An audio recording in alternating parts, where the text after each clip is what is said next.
ที่มีเกิดคำถามข้างในก็ไม่รู้ที่เป็นมันคืออะไรไม่เข้าใจตัวเองกันทุกทีบอกตัวเองว่าอย่าไปคิดเกินเลยเราไม่ควรจะเป็นเช่นนี้แต่ยิ่งนานก็ยิ่งไม่ค่อยจะดีใจฉันนี้มันเริ่มไม่เหมือนเดิมมันเกิดอะไรกับหัวใจควบคุมอะไรไม่ได้สักอย่างจะห้ามยังไงก็ไม่ทันให้มันหยุดคิดถึงเธอจะบอกยังไงก็ไม่ฟังแต่ใจมันยังเรียกร้องหาเธอ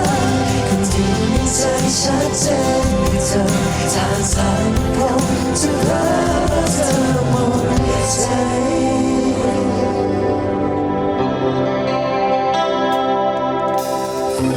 กันกว่าคนคนหนึ่งที่คุ้นเค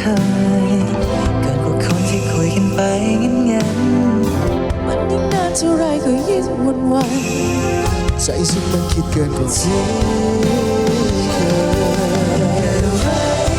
ยหัวใจควบคุมอะไรไม่ได้สักอย่างจะห้ามยังไงก็ไม่ทันให้มันหยุดคิดถึงเธอจะบอกยังไงก็ไม่ฟังใจมันเรียกร้องหาเธอคนที่ในใจชัดเจนคือเธอทางสายลมจะรักเธอหมดใจ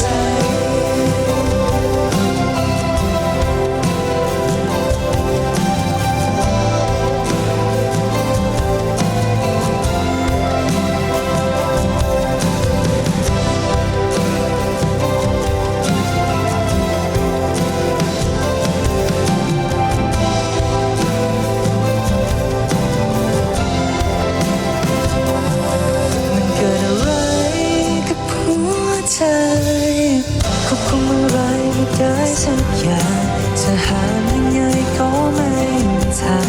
ให้มันหยุดคิดถึงเธอ